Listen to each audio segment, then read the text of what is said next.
दोस्तों नमस्कार, स्वागत है आप सभी का हमारे YouTube चैनल में। तो हम लोगों ने स्टार्ट किया है इकोनॉमिक्स का चैप्टर नंबर 10 और इसमें हमारा लेक्चर नंबर 1 ऑलरेडी कंप्लीट हो चुका है और आज का ये जो लेक्चर होने वाला है दोस्तों, ये होगा हमारा सेकेंड लेक्चर। ठीक है, तो आप लोगों को बताना चाहूंगी कि फर्स्ट लेक्चर में हमने कौन कौन सी चीजें स्टडी की थी। तो हमने इंट्रोडक्शन देखा था, मीनिंग एंड डेफिनेशन हमने समझा था इकोनॉमिक प्लानिंग्स का, और हमने यहाँ पर क्या देखा था प्यारे दोस्तों, हमने यहाँ पर इसके जो फीचर्स है, फीचर्स ऑफ इकोनॉमिक प्लानिंग, इनको भी हम लोगों ने बहुत ही अच्छे से डिस्कस किया था। ठीक है ना, चलो अभी हम आगे बढ़ते हैं और यहाँ पर हम लोग किसके बारे में स्टडी करेंगे। तो देखो दोस्तों, यहाँ पर हम जानेंगे 12th 5 ईयर प्लान के बारे में।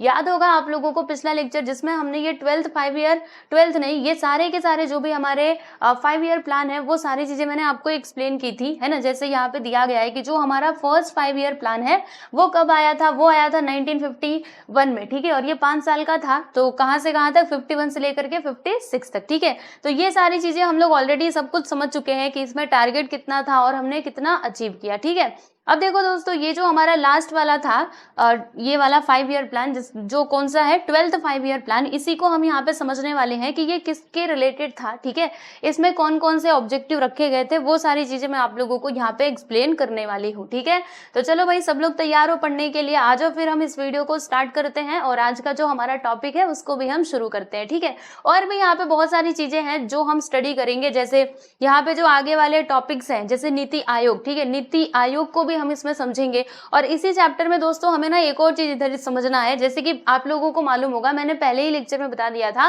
कि पहले हमारे यहाँ पे कौन सा वाला कमीशन था, प्लानिंग कमीशन, जिसको 1950 में क्या किया गया था दोस्तों, स्टेब्लिश किया गया था। ठीक है, फिर उसके बाद क्या आया कि अभी के टाइम पे जो है ना वो कौन सा है, मतलब इसी की जगह पे आया है हमारा नीति आयोग। ठीक है, तो ये नीति आयोग तो हमको समझना ही है ना, नीति आयोग, क्योंकि अभी के टाइम पे प्लानिंग कमीशन जो है वो हट चुका है, उसकी जगह पे आ चुका है नीति आयोग। ठीक है, मतलब जब हमारा 12th 5 ईयर प्लान खत्म हुआ ना, उसके बाद से नीति आयोग जो है वो प्रॉपरली यहाँ पे लागू हो गया। ठीक है, तो इन दोनों के बीच का जो मेन डिफरेंस है ना, वो भी मैं आपको एक्सप्लेन करने वाली हूँ। ठीक है दोस्तों, तो चलो अभी आ जाते हैं हमारे टॉपिक पर, 12th 5 ईयर प्लान पर। ठीक है, तो सबसे पहले तो इसका जो पीरियड है बच्चे वो आपको पता होना चाहिए। तो ये था 2012 से 2017 तक। ठीक है, और इसका जो फोकस है ना वो किसके ऊपर था, तो इसका फोकस था प्यारे बच्चों सस्टेनेबल ग्रोथ के ऊपर। अब ये सस्टेनेबल ग्रोथ क्या होता है जरा बताइए। तो देखो दोस्तों, मैं आपको बताना चाहती हूँ, जो हमारा सस्टेनेबल ग्रोथ है ना वो एक ऐसा ग्रोथ होता है, ठीक है, जिसको हम क्या कर सकते हैं, अचीव कर सकते हैं, वहां तक पहुंच सकते हैं और बिना किसी को नुकसान पहुंचाए। ठीक है, तो उसी को क्या कहा जाता है दोस्तों, सस्टेनेबल ग्रोथ कहा जाता है। ठीक है, फिर यहाँ पे कौन कौन से ऑब्जेक्टिव रखे गए थे, ध्यान से समझिएगा। देखो ये ऑब्जेक्टिव तो था हमारा सस्टेनेबल ग्रोथ, अभी किस किस फील्ड में हमें कार्य करना था इस 12th 5 ईयर प्लान के अंतर्गत। तो देखिएगा, हमें यहाँ पे डेवलप करना था, ठीक है, इंडिया का जो एग्रीकल्चर है, एजुकेशन सिस्टम, ठीक है, health and social welfare through government spending. ठीक है, it also aimed at creating employment through developing India's manufacturing sector, मतलब इंडिया के जो मैन्युफैक्चरिंग सेक्टर है, ठीक है, उनको भी डेवलप करना था। अब क्यों डेवलप करना था, ताकि जो एम्प्लॉयमेंट है ना वो क्रिएट हो सके। ठीक है, क्योंकि हम सभी को पता है कि भारत में जो बेरोजगारी है दोस्तों, मतलब ये बहुत बड़ी समस्या है। तो इससे निपटने का प्लान यहाँ पे किया गया था कि कैसे इससे निपटा जा सकता है। तो इसीलिए बोला जा रहा है कि मैन्युफैक्चरिंग सेक्टर को क्या करना है, हमें आगे लेकर के जाना है, ताकि एम्प्लॉयमेंट क्रिएट हो और लोगों को रोजगार मिल सके। ठीक है, अब आ जाओ यहाँ पे चलते हैं। Following were the targets of 12th 5 year plan, यानी अलग अलग फील्ड में कितना कितना टारगेट 12th 5 ईयर प्लान के अंतर्गत रखा गया था, जरा हम इसको समझ लेते हैं। तो देखिए बच्चों, सबसे पहला पॉइंट यहाँ पे आ जाता है हमारे इकोनॉमिक ग्रोथ। ठीक है, अब इकोनॉमिक ग्रोथ में इन लोगों ने क्या टारगेट रखा था कि जो हमारी जीडीपी है ना, रियल जीडीपी, ठीक है, रियल जीडीपी ग्रोथ रेट हमें कितना अचीव करना है, 8% टू बी अचीव। ठीक है, अब देखो दोस्तों, आप बोलेंगे कि हमने तो ये जीडीपी सुना है, लेकिन अब ये रियल जीडीपी क्या है। देखो दोस्तों, जीडीपी जो है ना वो दो होती है, एक तो होती है नॉमिनल जीडीपी, दूसरा होता है रियल जीडीपी। ठीक है, अब दोनों में डिफरेंस क्या होता है, देखो जो हमारा नॉमिनल जीडीपी है ना, उसको जब हम कैलकुलेट करते हैं तो करंट की सिचुएशन के हिसाब से कैलकुलेट करते हैं कि करंट में प्राइसेस क्या चल रहे हैं। ठीक है, और जब हम रियल जीडीपी की बात करते हैं तो इसमें हम लोग क्या करते हैं, कोई हमने एक बेस ईयर सेलेक्ट किया हुआ होता है और उसके बेसिस पे हम लोग कैलकुलेट करते हैं जीडीपी को। ठीक है, यानी आप बोल सकते हो कि नॉमिनल जीडीपी में जो आपकी महंगाई है, ठीक है, वो शामिल होती है, जबकि इसमें नहीं होती है, क्योंकि हमने एक बेस ईयर लिया है और उसी ईयर के हिसाब से जीडीपी कैलकुलेट किया जाता है। ठीक है, तो इसीलिए इसको रियल जीडीपी कहा जाता है, सच वाली जीडीपी। ठीक है, फिर एग्रीकल्चर ग्रोथ रेट कितना होना चाहिए, मतलब कितना हमें अचीव करना है, 4% टू बी अचीव। ठीक है, और इतना ही नहीं, और भी कुछ चीजें हमने यहाँ पे टारगेट बनाई हुई थी, जैसे कि जो हमारे मैन्युफैक्चरिंग या फिर इंडस्ट्रियल ग्रोथ रेट है वो कितना अचीव करना है, 10% टू बी अचीव, ठीक है। और एक और चीज इसमें रखा गया था कि हर एक स्टेट का जो average higher average growth rate है ना बच्चे, in the 12th plan that was achieved in the 11th plan, यानी 11th 5 ईयर प्लान में इन्होंने जितना भी अचीव किया था, ठीक है। तो अगर देखा जाए तो 12th 5 ईयर प्लान में उससे ज्यादा ही होना चाहिए, ऐसा इन लोगों का मतलब ऐसा यहाँ पे टारगेट रखा गया था, ठीक है। कि पहले हम जितने, जैसे आप भी अपना टारगेट रखते हो कि अच्छा चलो 11th में हमने चाहे जैसा कर लिया, कम मार्क्स लेकर के आए तो चलेगा, लेकिन अब 12th में हमें उससे भी ज्यादा मार्क्स लाने हैं, ठीक है। यानी हम क्या करते हैं, हम जो हमारी परफॉर्मेंस है उससे हमेशा आगे जाने की कोशिश करते हैं, ठीक है ना। और ये एक्चुअल में सही भी है, खुद से कंपटीशन करो तो अच्छी बात है कि पिछले बार हमको मान लीजिए कि 75 आए थे तो अब हम 80% लाएंगे, ठीक है, ऐसा समझ में आया। तो ये था हमारा एग्रीकल्चर। अब उसके बाद हम चलते प्यारे दोस्तों पॉवर्टी एंड एम्प्लॉयमेंट, ठीक है। तो पॉवर्टी को भी क्या करना है बच्चे, रिड्यूस करना है, ये यहाँ पे टारगेट रखा गया था। अभी भारत देश में गरीबी जैसे समस्या तो भाई है ही, है ना। और हमारी जो सरकार है वो इसके ऊपर हमेशा से काम करती रही है कि कैसे, देखो एक तो समस्या क्या है बच्चे, एक तो हमारे यहाँ पे समस्या है ये अनएम्प्लॉयमेंट की, बेरोजगारी, और दूसरी है पॉवर्टी, गरीबी, ठीक है। और यहाँ पे एक और तो समस्या है, गरीबी हो गया, हाँ पॉपुलेशन। अब देखो इन सब का कारण क्या है भैया, पॉपुलेशन बढ़ते जा रही है, इसके कारण अनएम्प्लॉयमेंट भी होता है और गरीबी भी होती है, ठीक है। तो इसमें भी ये टारगेट रखा गया था कि गरीबी को हमें क्या करना है, रिड्यूस करना है, to reduce head count ratio of poverty by 10%, ठीक है। नेक्स्ट है यहाँ पे क्या करना है, अब क्या करना है, अब इसमें क्या रखा गया था, एम्प्लॉयमेंट को लेकर के भी कुछ सुझाव दिए गए थे कि to create 50 million new work opportunities in the non farm sector. Non farm sector का मतलब क्या हुआ, देखो फार्म सेक्टर यानी जो रिलेटेड हो एग्रीकल्चर से, नॉन फार्म यानी क्या हुआ कि जो एग्रीकल्चर से रिलेटेड ना हो, ठीक है। यानी नॉन फार्म सेक्टर में हमें क्या करना है, मतलब इसको डेवलप करना है और इसके थ्रू हमें 50 मिलियन न्यू वर्क अपॉर्चुनिटीज को क्रिएट करना है, ठीक है। तो ये सारे टारगेट्स इसके अंदर रखे गए थे, किसमें, 12th 5 ईयर प्लान में। हम यहाँ पे 12th 5 ईयर प्लान के बारे में ही पढ़ रहे हैं प्यारे बच्चों, ठीक है। चलिए एजुकेशन के फील्ड की जरा हम चर्चा कर लेते हैं, क्योंकि एजुकेशन इज वेरी इंपॉर्टेंट। अगर हम चाहते हैं कि कोई भी देश मतलब ऊंचाइयों को छुए, आगे चल करके मतलब अच्छी इसकी इकोनॉमी हो, ये डेवलप नेशन हो, तो इसके लिए हमें क्या करना पड़ेगा, हमारी नींव मजबूत करनी पड़ेगी। और नींव कैसे मजबूत होगी, जो हमारे छोटे छोटे बच्चे हैं, ठीक है, मतलब जो भी हमारा यूथ है और जो भी बच्चे हैं उनके एजुकेशन को हमें अच्छा करना पड़ेगा, तभी जाके आगे जा करके कुछ अच्छा हो सकता है। क्योंकि आज के जो बच्चे हैं वो क्या है, वो भविष्य है, क्योंकि आगे चल करके वही तो रहेंगे ना। तो एजुकेशन के ऊपर भी यहाँ पे ध्यान दिया गया कि जो मेन ईयर्स ऑफ स्कूलिंग है दोस्तों, इसे हमें क्या करना है, इंक्रीज करना है, increase to 7 years by the end of the 12th plan, ठीक है। और हायर एजुकेशन तक क्या करना है भैया, पहुंचाना है, लेकिन समझिएगा विथ स्किल डेवलपमेंट। यानी ऐसे नहीं कि हायर एजुकेशन सब लोग मतलब हायर एजुकेशन सब लोग प्राप्त तो कर रहे हैं बट उनके अंदर स्किल नहीं आ रही है, तो ऐसा नहीं, हमें स्किल डेवलपमेंट के साथ हायर एजुकेशन तक पहुंचना है, वो भी यहाँ पे टारगेट रखा गया था। And eliminate gender and social gap in school enrolment bye the end of this plan. यानी क्या करना है, देखो दोस्तों आज भी हम लोग देखते हैं गांव वगैरह में, आप लोग देख सकते हो ये जो होता है ना जेंडर एंड सोशल गैप, ठीक है। जैसे आज भी लोगों का, वैसे तो बहुत सारी चीजें चेंज हो चुकी हैं और अब हर कोई पढ़ाई करता है, लेकिन फिर भी गांव में अगर आप देखेंगे तो क्या होता है कि लड़कियों की शिक्षा की तरफ ज्यादा ध्यान नहीं दिया जाता और पढ़ाने की मतलब लड़कों को पढ़ाने के लिए ही ज्यादा प्रोत्साहित किया जाता है। तो ये कम होना चाहिए, ठीक है। ऐसा नहीं कि लड़की है तो नहीं पढ़ाएंगे, लड़का है तो पढ़ाएंगे, ऐसा नहीं, दोनों को इक्वली आप पढ़ाओ और तब जाके कहीं जो हमारा देश है वो आगे बढ़ सकता है, ठीक है। कहीं ना कहीं ये सोशल गैप भी होता है, सामाजिक बंधन भी तो होते हैं कि अरे भैया ये लड़की है तो इसको नहीं पढ़ाएंगे, अच्छा ये लड़का है तो इसको पढ़ाएंगे, ऐसे ये सारी चीजें होती रहती है। तो इसको भी हमें क्या करना है बच्चे, हटाना है, एलिमिनेट करना है, इसको यहाँ से उखाड़ फेंकना है, ठीक है।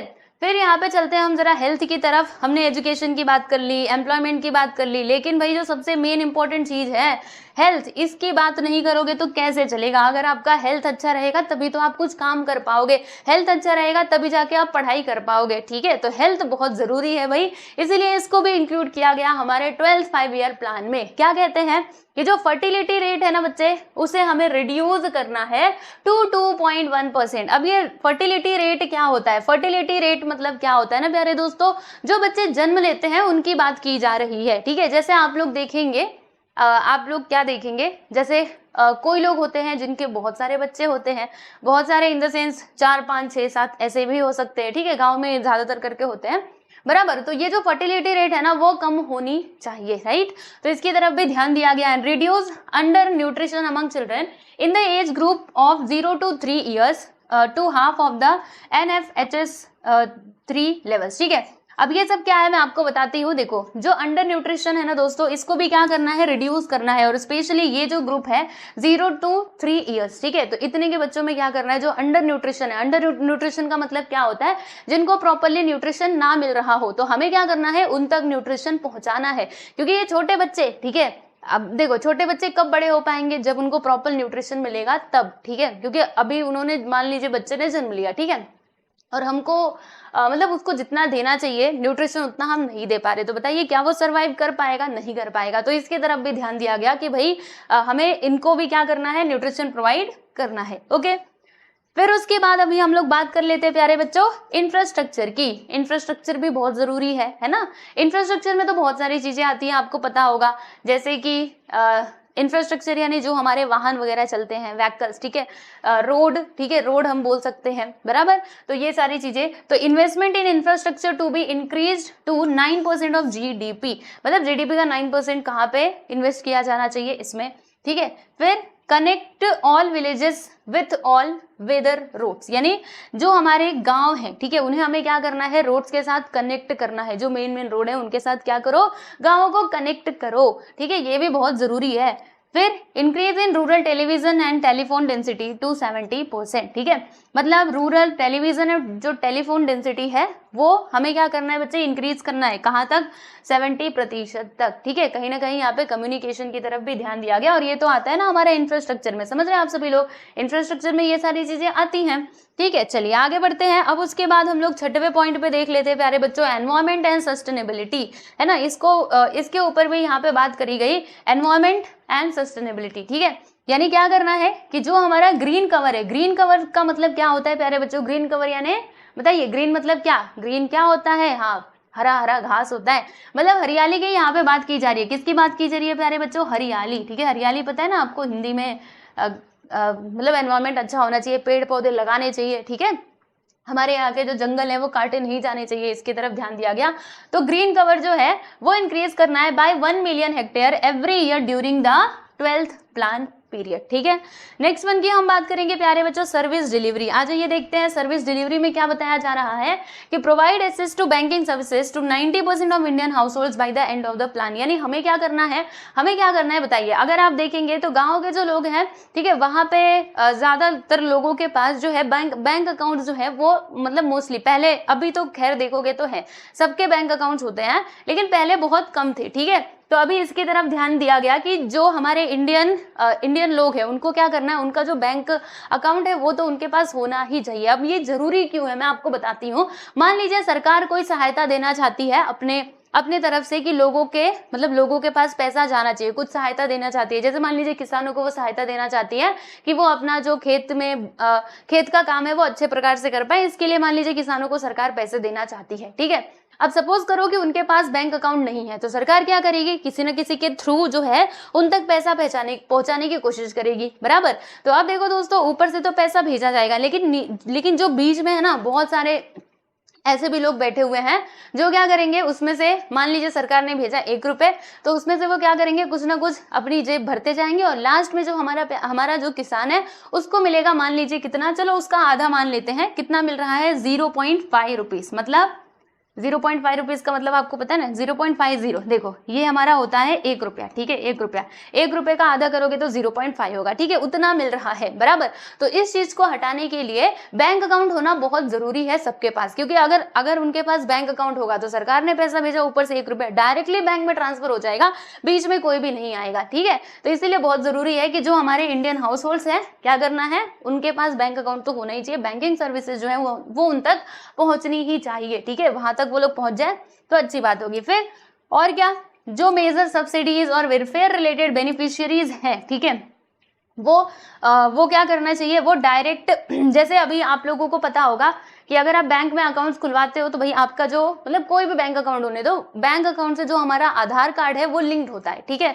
अब ये बहुत जरूरी है, क्यों? क्योंकि वही जो मैं अभी आपको एक्सप्लेन कर रही थी, मान लीजिए सरकार को कोई सब्सिडीज देना है या फिर कोई भी बेनिफिशियरी प्रोवाइड करना है, तो अगर आपका आधार कार्ड उसके साथ लिंक रहेगा तो वो डायरेक्टली जो है डायरेक्ट बेनिफिट ट्रांसफर वो आपके अकाउंट में कर सकते हैं। जितना भी पैसा वो भेजना चाहते हैं वो डायरेक्टली आपके अकाउंट में आ जाएगा बिना किसी समस्या के। तो यहाँ पे वही बात दी गई है कि major subsidies and welfare related beneficiaries to be shifted to a direct cash transfer by using the Aadhaar platform linked with bank account. ठीक है, बात समझ में आई आप सभी लोगों को? तो ये था प्यारे दोस्तों हमारा सर्विस डिलीवरी। ठीक है, तो 12 5 ईयर प्लान को जो है वो हमने बहुत अच्छे से यहाँ पे स्टडी कर लिया है। कौन कौन से यहाँ पे मतलब टारगेट रखे गए थे, सारी चीजें हमने समझ ली है। ठीक है दोस्तों, चलो भाई अब हम थोड़ा सा आगे चलते हैं और बात करते हैं यहाँ पे किसकी बात करेंगे प्यारे दोस्तों।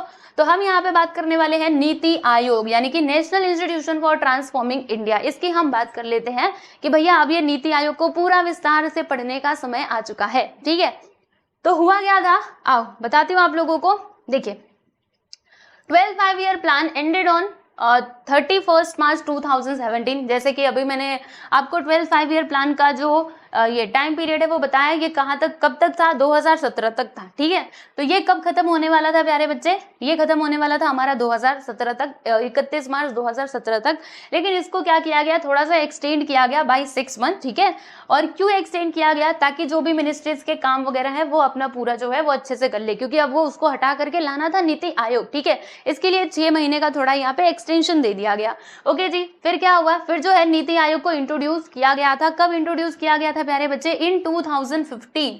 ठीक है, समझ में आ रहा है आप सभी लोगों को? आप कहेंगे अच्छा 2015 में इसको इंट्रोड्यूस किया गया था, लेकिन जो हमारा 12th 5 ईयर प्लान है ये तो 2017 में खत्म हुआ। फिर ये मतलब कैसे 2015 में ये स्टार्ट हो गया और ये 2017 में खत्म हुआ, कैसे ये दोनों लिंक हुए मैं बताती हूँ, चिंता मत करो। देखो ये जो नीति आयोग है ना, इसका जो पूरा ढांचा है, क्या क्या उसमें रहना चाहिए, सब कुछ वो तैयार कर लिया गया था हमारा 2015 में ही। ठीक है, अब जो 12 5 ईयर प्लान था ये खत्म हुआ, उसके बाद हमने ये नीति आयोग जो है उसको समझो कि एग्जीक्यूट कर दिया। समझ रहे हैं आप सभी लोग? यानी सब कुछ हमने पहले से, जैसे हमारा कॉन्स्टिट्यूशन है उसको बना करके रख लिया गया था। ठीक है, बाद में उसको लागू किया गया ना, ठीक इसी प्रकार से ये भी था कि 2015 तक ही ये सब कुछ हो चुका था, बट हमने उसको एक्चुअल में एग्जीक्यूट कब किया, तो वो 2017 मतलब 2017 के बाद जब हमारा ये 12 5 ईयर प्लान खत्म हुआ, उसके बाद हम इसको लेकर के आए। ठीक है, अब देखो दोस्तों इसमें क्या क्या शामिल था मैं आपको बताती हूँ, पहले आप समझ लो। देखो जो हमारी प्लानिंग कमीशन थी ना दोस्तों, मैं इसकी बात करूंगी, प्लानिंग कमीशन और नीति आयोग। ठीक है, तो अगर हम नीति आयोग और प्लानिंग कमीशन दोनों के बीच का डिफरेंस देखें तो यहाँ पे आपको पता चलेगा कि जो हमारे प्लानिंग कमीशन थी ना उनके पास कुछ ज्यादा पावर्स थे और नीति आयोग के पास ज्यादा पावर्स नहीं थे। ठीक है, मतलब नीति आयोग को क्या कहा जाता है, थिंक टैंक फंक्शन, मतलब वो उसका कार्य थिंक टैंक। थिंक टैंक का मतलब क्या होता है कि सोच विचार करना। ठीक है, वो अगर कोई भी डिसीजन लेना है तो उसके बारे में वो क्या करेंगे, सोच विचार करेंगे, मतलब सलाह देंगे। ठीक है, लेकिन जो हमारा प्लानिंग कमीशन था वो डायरेक्टली जो है वो पॉलिसीज फ्रेम करता था, किस मिनिस्ट्री को कितना अमाउंट जाना चाहिए, ये सब कुछ उसके अंदर शामिल था, मतलब उसके पास कुछ ज्यादा ही पावर्स थे। ठीक है, पर नीति आयोग के पास उतने ज्यादा पावर्स नहीं है। ठीक है, और यहाँ पे एक और बात थी कि प्लानिंग कमीशन में जो हमारा स्टेट है, ठीक है, उसका इंटरेक्शन ज्यादा नहीं था, लेकिन नीति आयोग में स्टेट भी है, सेंट्रल गवर्नमेंट भी है, दोनों मिलजुल करके एक साथ काम करते हैं। अगर आप इनकी ये बॉडी देखोगे कौन कौन इसमें शामिल है, मैं आपको बताऊंगी स्ट्रक्चर ऑफ नीति आयोग, तो इसमें आपको पता चलेगा कि जो हमारे सारे मतलब इंडिया में जितने भी स्टेट्स हैं उनके जो सीएम है ना वो उसके अंदर शामिल है। ठीक है, तो यहाँ पे स्टेट और सेंटर का अच्छा कोऑर्डिनेशन हमें देखने के लिए मिलता है, दोनों एक साथ बैठते हैं, अच्छे से बातें वगैरह होती हैं, फिर जाके डिसीजन लिए जाते हैं। समझ रहे हो? मतलब इसमें स्टेट का पार्टिसिपेशन जो है वो पहले की अपेक्षा ज्यादा है नीति आयोग में। ठीक है दोस्तों, तो यहाँ पे वही सारी बातें बताई जा रही हैं। अब आ जाओ इसको जरा हम पढ़ते हैं और समझते हैं। तो नीति आयोग, ठीक है, introduced in 2015, aimed at expanding the role of the state. देखा, मतलब जो स्टेट का रोल है उसे क्या करना है भाई, एक्सपांड करना है। पहले जो हमने स्टेट के रोल को जो सीमित कर दिया था प्लानिंग कमीशन में, वैसा नहीं करना है। ठीक है, making the state's role more positive in collaboration with the centre, है ना, मतलब दोनों एक साथ मिलकर के काम करेंगे भाई। ठीक है, जो नीति आयोग का फॉर्मेशन था दोस्तों, ये क्या था, अगर देखा जाए यहाँ पे बहुत अच्छी बात बताई जा रही है कि was an innovative and remarkable step to reinforce the principle of federalism. देखो यहाँ पे दो शब्द आए हैं, फेडरलिज्म और डिसेंट्रलाइजेशन, यानी नीति आयोग का ये जो फॉर्मेशन है, जो इसको यहाँ पे एस्टेब्लिश किया गया है, देखो वो किस प्रिंसिपल के ऊपर आधारित है, फेडरलिज्म और डिसेंट्रलाइजेशन। फेडरलिज्म का मतलब क्या होता है, देखो दोस्तों हमारे इंडिया में क्या है फेडरलिज्म, मतलब हमारे यहाँ पे देखो सेंटर में एक गवर्नमेंट है, सेंट्रल गवर्नमेंट, फिर उसके बाद क्या है स्टेट गवर्नमेंट, और उसके बाद हमारी लोकल बॉडीज भी हैं, बराबर। यानी अगर कोई नेशन के रिलेटेड कोई डिसीजन लेना है तो वो हमारी सेंट्रल गवर्नमेंट ले लेती है, अगर स्टेट लेवल पे कोई डिसीजन लेना है, किसी सब्जेक्ट के ऊपर कुछ काम करना है तो वो स्टेट गवर्नमेंट देखती है, और लोकल बॉडीज भी इसी प्रकार से काम करती है, ठीक है। तो ये होता है फेडरलिज्म का मतलब, यानी यहाँ पे क्या होता है, जो गवर्नमेंट है ना, कोई एक ही यूनिटरी गवर्नमेंट नहीं, एक ही गवर्नमेंट नहीं होती, बल्कि यहाँ पे जो है लेवल्स होते हैं, ठीक है। सबसे पहले सेंटर, फिर उसके बाद स्टेट, और फिर उसके बाद क्या होता है लोकल, ठीक है। तो इसमें भी तो ऐसा ही हम देख रहे हैं, क्योंकि इसमें सेंटर भी है और स्टेट्स भी है, दोनों इसके अंदर शामिल है। वैसे ही दोस्तों यहाँ पे होता है डिसेंट्रलाइजेशन। डिसेंट्रलाइजेशन मतलब देखो, सेंट्रलाइज यानी क्या होता है, किसी एक बिंदु पे क्या होना, केंद्रित होना, और डिसेंट्रलाइजेशन मतलब क्या होता है, किसी एक चीज पे फोकस ना होना, मतलब जो आपके वर्क है ना उनको हमने डिसेंट्रलाइज कर दिया, मतलब समझो कि बांट दिया, ठीक है। देखो मैं आपको बताती हूँ, सेंट्रलाइज मतलब क्या, समझ लो खाली बस एक पॉइंट है, सब लोग इसी पॉइंट की तरफ आ रहे हैं, सब लोग जो भी आ रहे हैं बस इसी यहीं पे आ रहे हैं, यहीं पे आ रहा है। और डिसेंट्रलाइजेशन का मतलब क्या होता है कि अलग अलग पॉइंट से जो आ रहा है, मतलब अपना अपना अलग अलग जो पॉइंट है वो देख रहा है, ठीक है। बात समझ में आई, तो इस प्रिंसिपल के ऊपर वो आधारित था, ठीक है। और यहाँ पे इसका एम क्या था कि जो हमारा इकोनॉमिक ग्रोथ है भैया, इसको हमें क्या करना है, आगे तक लेकर के जाना है, हमारी जो इकोनॉमिक ग्रोथ है उसको हमें बढ़ाना है, ठीक है जी। चलिए, और देखो यहाँ पे बताया जा रहा है, जैसे कि मैंने आपको बताया कि जो नीति आयोग का ये था, क्या कहते हैं, देखो रिजोल्यूशन ऑफ नीति आयोग वाज सैंक्शन ऑन 1 जनवरी 2015, मतलब 2015 1 जनवरी 2015 तक ये पूरा जो है ये बन करके तैयार हो चुका था, क्या करना है, कैसे करना है, ये सारी चीजें वहां पे डिसाइड हो चुकी थी। बट इट्स एक्चुअल एग्जीक्यूशन, देखो एक्चुअल एग्जीक्यूशन कब हुआ था, तो जब हमारा 12 5 ईयर प्लान खत्म हुआ उसके बाद से इसको एग्जीक्यूट किया गया, ठीक है। तो इतनी बातें आपको ध्यान रखनी है, बराबर। चलिए आगे बढ़ते हैं। देखो अगर आपसे एग्जाम में पूछे कि जो हमारा नीति आयोग है ये एग्जीक्यूट कब हुआ, तो आप क्या कहेंगे, जब 12 5 ईयर प्लान खत्म हुआ उसके बाद, ठीक है, याद रखिएगा। ये नहीं कि 2015 लिख दो, तब तो गलत हो जाएगा, वहां पे तो वो बन करके तैयार हुआ था। चलो भाई, अगला पॉइंट यहाँ पे आ जाता है थिंक टैंक फंक्शन। जैसे कि मैंने आपको अभी थोड़ी देर पहले बताया था कि जो हमारा नीति आयोग है वो कैसे काम करता है, वो एक थिंक टैंक, मतलब थिंक टैंक के रूप में कार्य करता है। यानी कोई भी विषय होगा उसके ऊपर वो सोचेंगे, समझेंगे, विचार करेंगे, विचार विमर्श करेंगे, है ना, ये सारी चीजें होंगी, और तब जाके कोई फाइनली जो डिसीजन है वो लिया जाएगा। जबकि प्लानिंग कमीशन क्या करता था, वो सोच विचार करके डिसीजन ले भी लेते थे, समझ आ रहा है आप सभी लोगों को। लेकिन नीति आयोग के साथ ऐसा नहीं है, ओके। यहाँ पे स्टेट्स और जो हमारे कौन है, सेंटर, वो आएंगे एक साथ, बातें होंगी, चर्चा होंगी, फिर जाके डिसीजन लिए जाएंगे, ओके जी। चलिए आगे बढ़ते हैं। अब देखो यहाँ पे हम पिलर्स की बात करेंगे। Following are the pillars of Niti Aayog. NITI Aayog के कुछ पिलर्स देखेंगे। तो पहला यहाँ पर क्या था भाई, मतलब नीति आयोग में कौन कौन सी बातें शामिल थी, देखिएगा। पहला तो है कि विजन डॉक्यूमेंट ऑफ इंडिया। ये क्या है, ये एक vision document of India, India का विजन डॉक्यूमेंट, यानी इंडिया जो है इसको किस दिशा में लेकर के जाना है, बराबर, वो इसके अंदर शामिल था। और क्या, और ये शामिल था भैया appraisal document of 12th 5 year plan, यानी जो हमारा 12 5 ईयर प्लान है, ठीक है, उसमें अप्रेजल डॉक्यूमेंट, मतलब देखो मैं आपको बताती हूँ, 12 5 ईयर प्लान का अप्रेजल डॉक्यूमेंट, ऐसा क्यों कहा जा रहा है हमारे इस नीति आयोग को, इसीलिए देखो अप्रेजल डॉक्यूमेंट यानी क्या, जैसे 12 5 ईयर प्लान में कौन कौन सी चीजें हुई उसको इवेल्युएट करना, ठीक है, ये भी यहाँ पे एक मुद्दा था। और क्या, और transforming India lecture series organised by Niti Aayog, यानी नीति आयोग के द्वारा लेक्चर सीरीज को भी क्या किया गया प्यारे बच्चे, ऑर्गेनाइज्ड किया गया, ठीक है। मतलब लेक्चर सीरीज के माध्यम से क्या करना है, लोगों में जागरूकता लेकर के आनी है, ये सारी चीजें इसमें शामिल थी, ठीक है। और क्या, और जो हमारे फार्मर्स के इनकम है उनको क्या करना है भाई, हाँ, डबल करना है, ठीक। और यहाँ पे पांचवा पॉइंट आपका आ जाता है, पांचवा क्या है कि outcome budget and outcome framework, ठीक है। अब ये आउटकम, ठीक है, आउटकम बजट क्या है मैं आपको बताती हूँ। आउटकम बजट को हम लोग परफॉर्मेंस बजट भी कहते हैं। जैसे मान लीजिए कि हम क्या कर रहे हैं, बजट को डिसाइड कर रहे हैं, ठीक है, तो हमने बजट तो बना लिया कि ये चीजें मतलब इतना पैसा जो है हम इस मिनिस्ट्री में या इस सेक्टर में इतना खर्चा करने वाले, ठीक है। लेकिन अभी आप उसको डायरेक्टली लागू नहीं कर दोगे, आप क्या करेंगे, आप वहां पे सोचेंगे समझेंगे कि इतना बजट अगर हम मतलब पास कर रहे हैं तो भाई उसका फायदे क्या है, नुकसान क्या है, आगे चल करके क्या क्या होने वाला है, मतलब उसकी जो परफॉर्मेंस है ना उसको हम पहले तो सोच विचार कर लेंगे और तब जाके लागू करेंगे। इसीलिए यहाँ पे बोला गया आउटकम बजट, मतलब जो हम बजट यहाँ पे लगा रहे भैया उसका आउटकम क्या होगा, ठीक है। और आउटपुट आउटकम फ्रेमवर्क, ठीक है, वो भी इसमें शामिल था कि कोई भी काम आप कर रहे हो तो उसका मतलब उसका फाइनली रिजल्ट क्या होने वाला है, ये सब भी सोच विचार लेना और तब जाके आगे कदम बढ़ाना, ठीक है। नेक्स्ट यहाँ पे आ जाता है और इसमें पिलर क्या था नीति आयोग का, तो ग्लोबल एंटरप्रेन्योरशिप समिट 2017, ठीक है। एंटरप्रेन्योरशिप समिट जो है वो 2017 वो भी इसमें शामिल था, ठीक है प्यारे दोस्तों।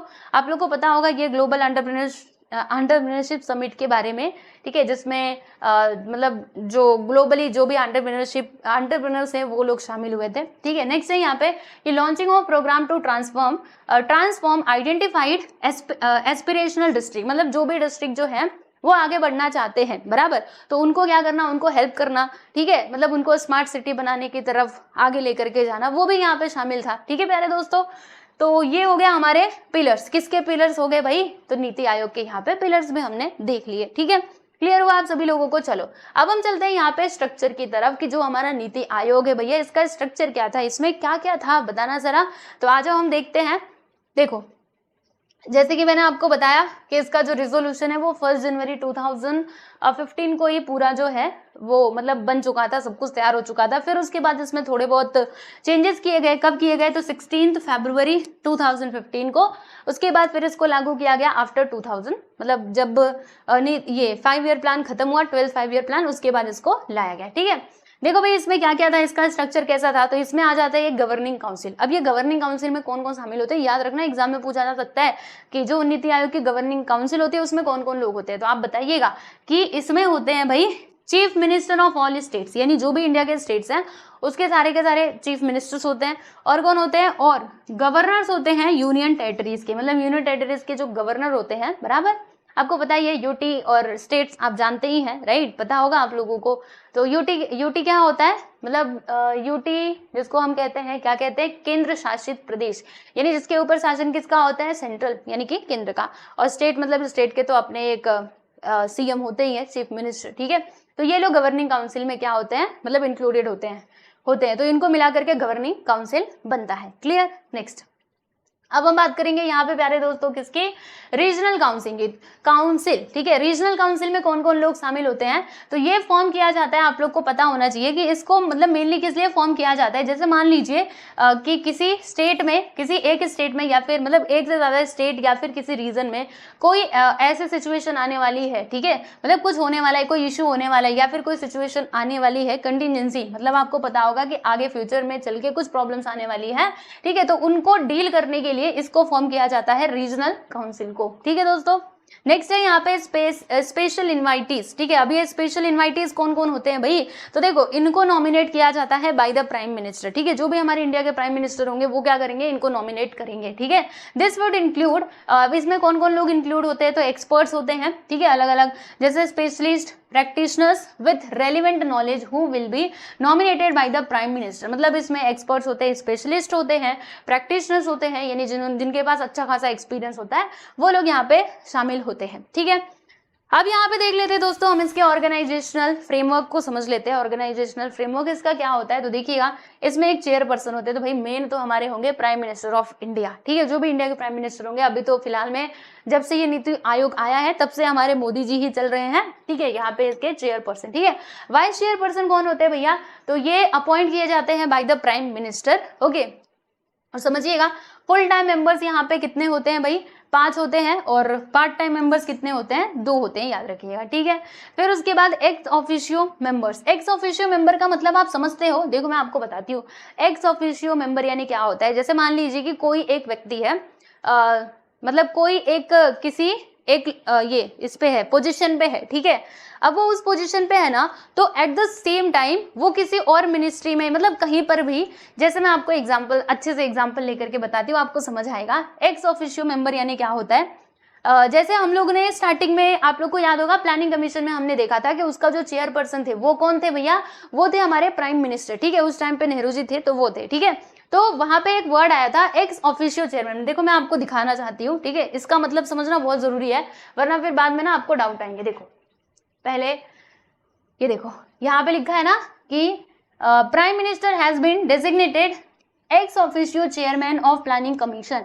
इसका मतलब क्या हुआ, एक्स ऑफिशियो चेयरमैन यानी क्या कि वो जो चेयरमैन बन रहे हैं वो कौन है, वो प्राइम मिनिस्टर है। यानी जो देखो जो प्राइम मिनिस्टर होगा बाय डिफॉल्ट वो क्या होगा, जो हमारा प्लानिंग कमीशन है उसका वो चेयरमैन होगा ही होगा, ठीक है। मतलब उसको हमने एक पोजीशन पे पहुंचाया तो उसके साथ ही उसको दूसरी रिस्पॉन्सिबिलिटी भी मिल गई, तो उसी को हम क्या कहते हैं प्यारे बच्चों, एक्स ऑफिशियो कहते हैं, ठीक है, याद रखिएगा। तो एक्स ऑफिशियो मेंबर्स हम यहाँ पे पढ़ रहे थे ना, आ जाइए। कहाँ गया, ज्यादा आगे मत भागो भाई, देखो हम कितना आगे रुको, चलते हैं। देखो अभी इसका डिफरेंस भी हम पढ़ने वाले हैं, तो डोंट वरी, सारी चीजें पढ़ेंगे और आज ही चैप्टर पूरा खत्म ही कर देते, पूरा इकोनॉमिक्स जो है क्लास 11th का, हाँ खत्म कर देते इसको, ठीक है। तो एक्स ऑफिशियो मेंबर्स हम पढ़ रहे थे, मैक्सिमम 4 मेंबर्स होते हैं।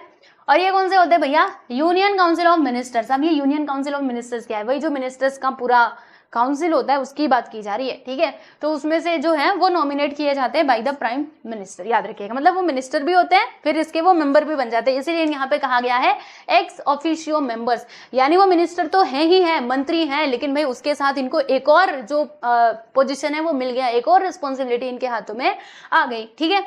नेक्स्ट है यहाँ पे प्यारे दोस्तों चीफ एग्जीक्यूटिव ऑफिसर, एंड इनको भी नॉमिनेट किया जाता है हमारे प्राइम मिनिस्टर के द्वारा फॉर अ फिक्स्ड टेन्योर, मतलब फिक्स्ड टाइम के लिए इनको जो है वो नॉमिनेट किया जाता है, अपॉइंट किया जाता है, ठीक है। To be appointed by the prime minister for a fixed tenure in the rank of secretary to the government of India, ठीक है।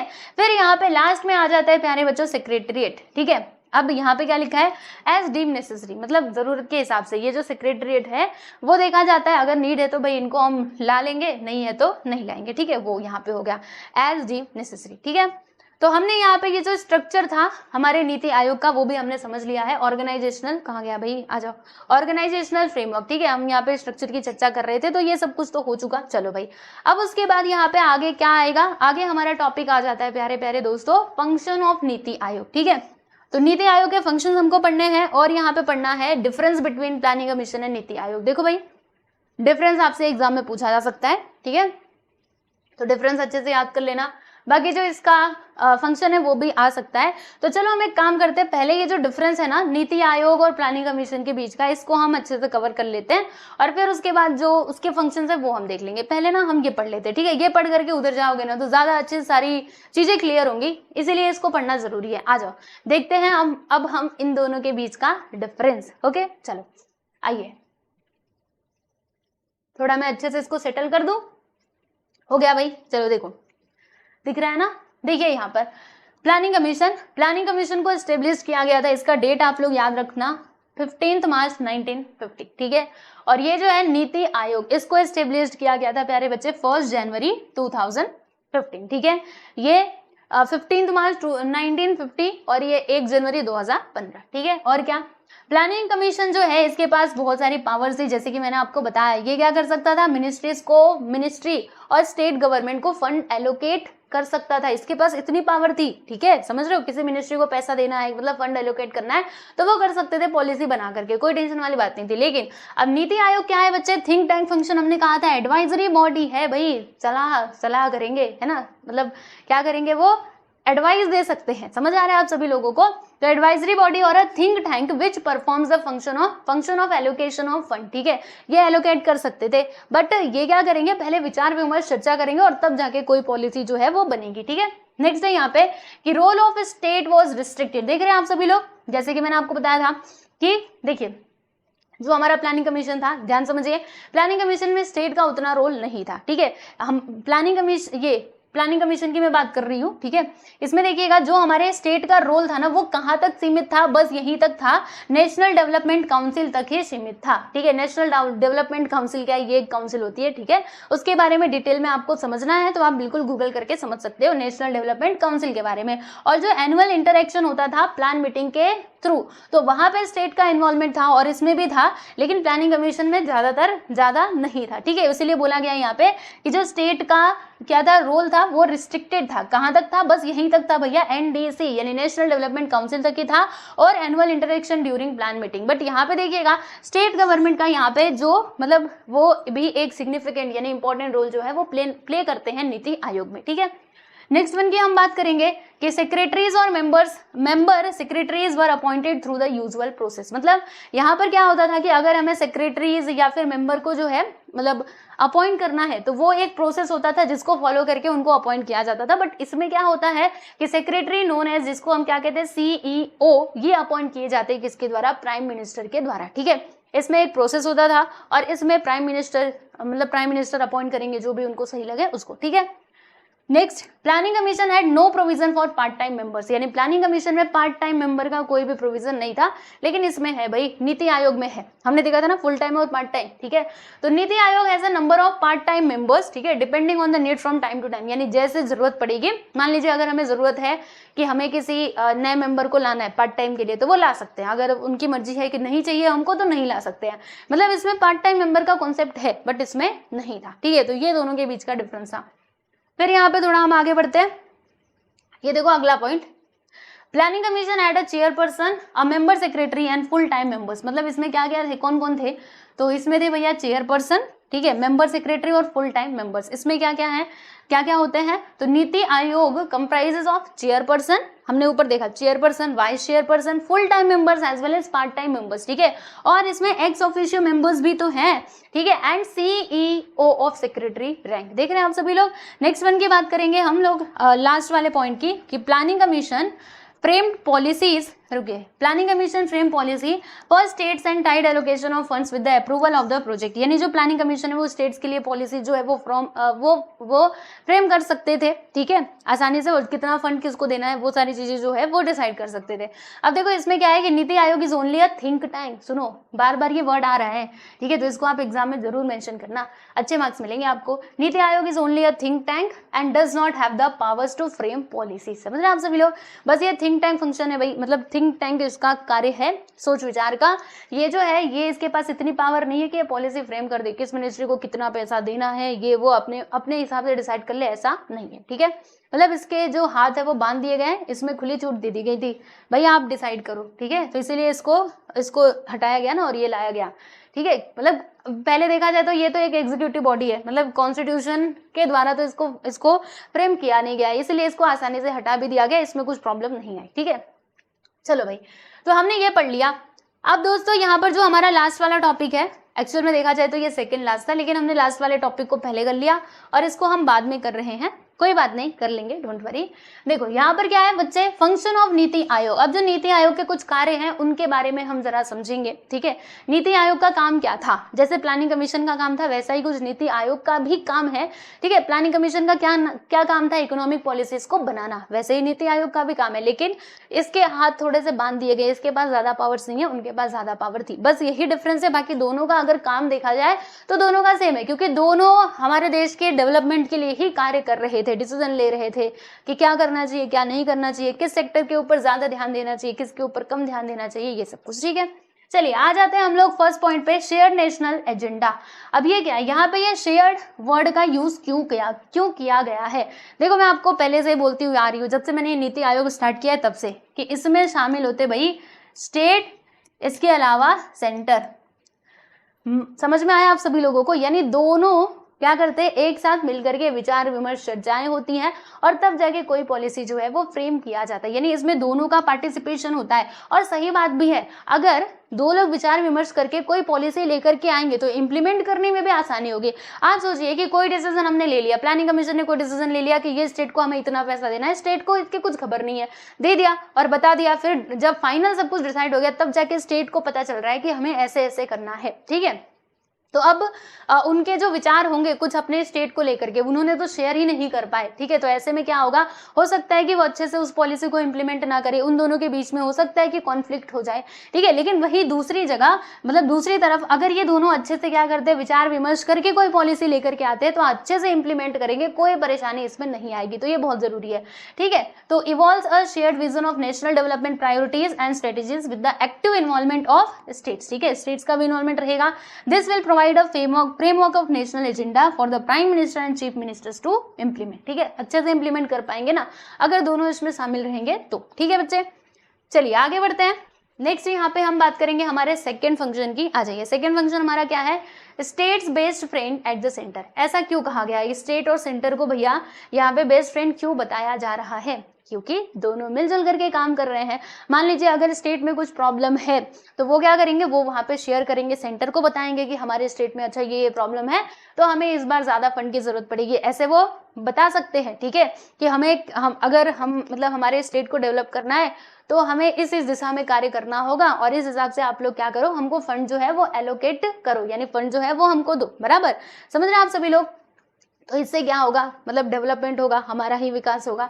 तो वही बात इसमें दी गई है कि states based friend at the centre supports states in addressing their own challenges building on strengths and comparative advantages. This will be through various means such as coordinating. मतलब मान लीजिए स्टेट्स में कुछ प्रॉब्लम्स है, राइट, तो वो share करेंगे तभी ना। और वो कैसे हो सकता है, वो हो सकता है प्यारे दोस्तों, इससे कैसे निपटा जा सकता है, कोऑर्डिनेटिंग के थ्रू, ठीक है।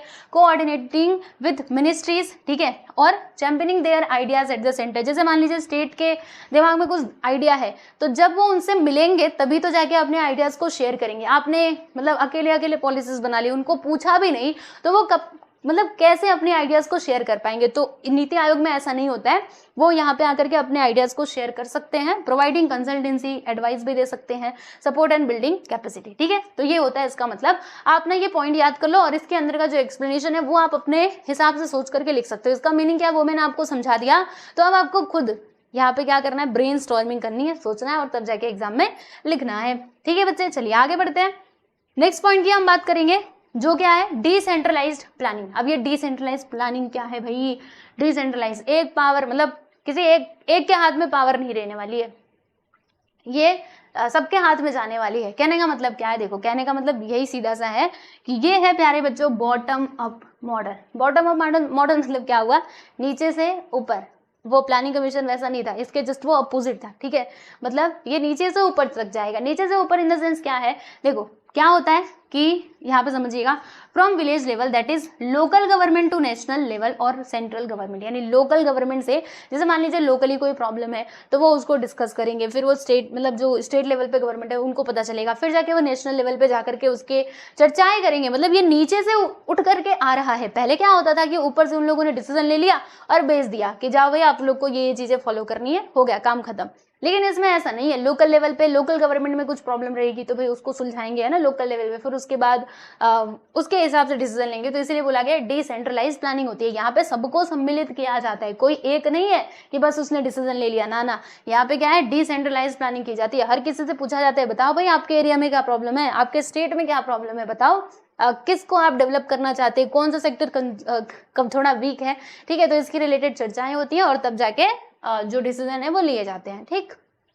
आइए भाई आगे बढ़ते हैं और हमारे अगले पॉइंट की तरफ, नॉलेज एंड इनोवेशन हब। अब ये क्या है प्यारे बच्चे, मतलब ये इसका काम क्या है कि नॉलेज एंड इनोवेशन हब। देखो दोस्तों, अगर हम क्या करेंगे, विचार विमर्श करके कोई डिसीजन लेंगे तो क्या होगा, हमारा जो डेवलपमेंट है वो अच्छे से होगा, हम अच्छी दिशा में आगे बढ़ेंगे, यानी नॉलेज भी होगा, ठीक है, इनोवेशन हब भी बनेगा। एक तरीके से देखा जाए तो हमारे यहाँ पर क्या होंगे, नए नए इनोवेशंस होंगे। समझ में आ रहा है, इसीलिए ऐसे बोला गया कि नॉलेज एंड इनोवेशन हब। मैं आपको बताती हूँ, be an accumulator as well as booster of research and best practices on good governance through a state of the art resource centre which identifies analyse share and facilitate replication of the same. जैसे कि यहाँ पे मैंने आपको बताया state का role यहाँ पे क्या होता है, मतलब एक्टिव यहाँ पे पार्टिसिपेशन होता है स्टेट का, ठीक है।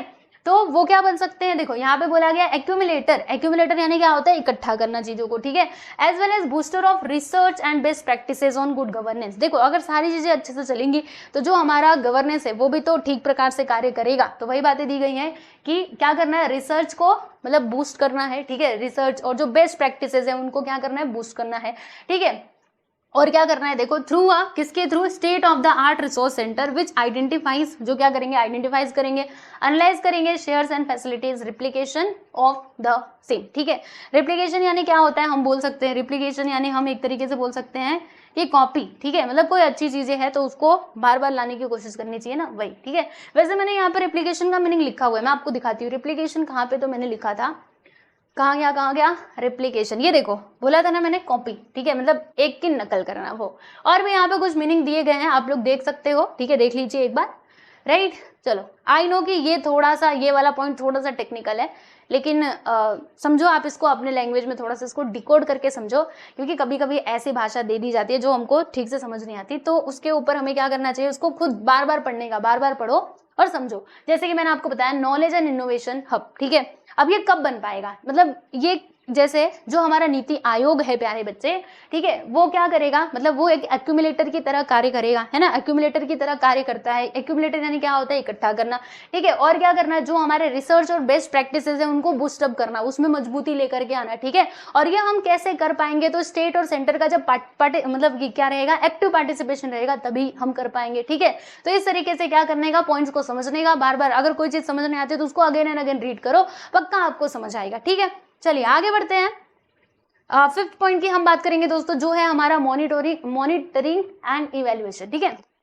चलो आपने पॉलिसी बना दी, आपने उसको इम्प्लीमेंट भी कर दिया, ठीक है, लेकिन ये बहुत जरूरी है कि उसका टाइम टू टाइम क्या होना चाहिए बच्चे, मूल्यांकन, यानी कि इवैल्यूएशन भी तो होना चाहिए कि जिस दिशा में हम आगे बढ़े थे वैसे ही सारी चीजें हो रही हैं कि नहीं, या फिर बीच में जाकर के कहीं चेंज तो नहीं हो गया। तो उसका मूल्यांकन यानी कि इवैल्यूएशन करना भी बहुत जरूरी है। समझ में आ रहा है आप सभी लोगों को, ठीक है।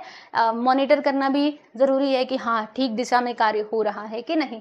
तो वही बातें इसमें दी गई है कि monitor the implementation of policies and programmes and evaluate their impact through rigorous tracking of performance metrics and comprehensive programme evaluations, ठीक है। यानी क्या करना है, वही सेम चीज मिला जुला करके वही दिया है, आप अपने ओन वर्ड्स में एक्सप्लेन कर देना, बात खत्म हो जाएगी। क्या करना है, जो हमने प्रोग्राम्स और पॉलिसीज को लॉन्च करा है, ठीक है, जिनको हमने इंप्लीमेंट किया उसे हमें मॉनिटर करना है, इवैल्यूएट करना है कि उसका इम्पैक्ट क्या पड़ रहा है, ये सारी चीजें, उनके परफॉर्मेंस को हमें मेजर करना है, ठीक है। इससे क्या होगा, दिस विल आइडेंटिफाई, ये आइडेंटिफाई करेगा, क्या आइडेंटिफाई करेगा दोस्तों, वीकनेस एंड बॉटलनेक्स। बॉटलनेक्स मतलब क्या होता है, वीकनेस यानी आपको पता है कमजोरी, ठीक है। बॉटलनेक्स मतलब कुछ ऐसी जो क्या करे, जो ना जो प्रोग्रेस को क्या करता है, कम करता है, स्लोज डाउन करता है। देखो मैं आपको दिखाती हूँ, स्लो डाउन द प्रोग्रेस, कहाँ पे गया, इधर इधर, ये लो कहाँ गया, मुझे मैंने कहीं, हाँ ये देखो यहाँ पे लिखा था, ये something that slows down progress, यानी जो क्या करता है, प्रोग्रेस को कम धीमा कर देता है, स्लो कर देता है, ठीक है। तो वो यहाँ पे बताया जा रहा है। और फिर आपने आइडेंटिफाई कर लिया प्रॉब्लम क्या है, फिर उसके बाद आपको वहाँ पे एक्शन भी लेना पड़ेगा, उसको करेक्ट भी करना पड़ेगा, ठीक है। तो ये सारी चीजें इसमें दी गई हैं, तभी जाके वो एफिशिएंटली वर्क कर पाएगा, कोई भी पॉलिसी हो या फिर कोई भी मतलब डिसीजन लिया है हमने वो, ठीक है। नेक्स्ट यहाँ पे बात करेंगे कोऑपरेटिव एंड कॉम्पिटिटिव फेडरलिज्म।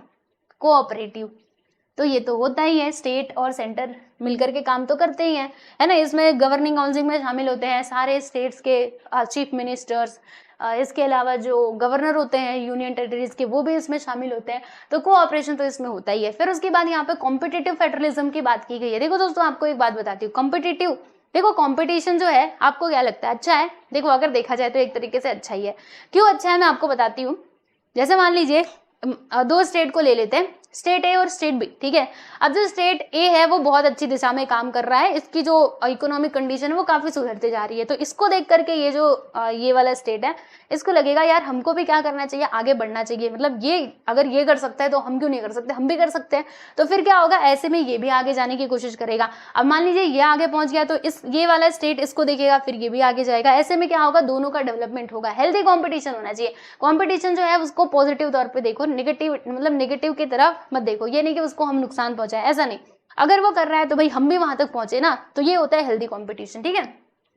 चलो आ जाते हैं हमारे आज के इस पॉइंट पे, मतलब ये पॉइंट नंबर 6 पे, कि be the primary platform for operationalising cooperative federalism enabling states to have active participation in the formulation of national policy and achieving time-bound implementation of quantitative and qualitative target through the combined authority of the prime minister and chief ministers of the states। यानी करना क्या है, policy पहले मिलजुल करके बना लो, फिर उसको इम्प्लीमेंट करो, ठीक है। और जो आपका टारगेट है क्वांटिटेटिव एंड क्वालिटेटिव, ऐसा नहीं कि टारगेट अचीव करना है, मान लीजिए पुल बनाना है, ठीक है, अब बस पुल बनाना है, हमको पता है कि भैया हमको ये पुल बनाना है, तो हमने बस पुल बना दिया, बाकी उसकी क्वालिटी हमने चेक नहीं करी, ठीक है, हमने पुल बना करके तैयार कर दिया और पता चला जब उसके ऊपर से गाड़ी जा रही है तो पुल ही टूट गया। तो इस मतलब इसका क्या फायदा होगा, तो आपको क्या करना है, क्वांटिटेटिव टारगेट को तो अचीव करना ही है, मतलब क्वांटिटेटिव डेवलपमेंट करना है, बट इसी के साथ साथ क्वालिटेटिव टारगेट की तरफ भी ध्यान देना है, क्वालिटी एंड क्वांटिटी दोनों मेंटेन करके चलना है। समझ में आ रहा है आप सभी लोगों को, हो गया ये।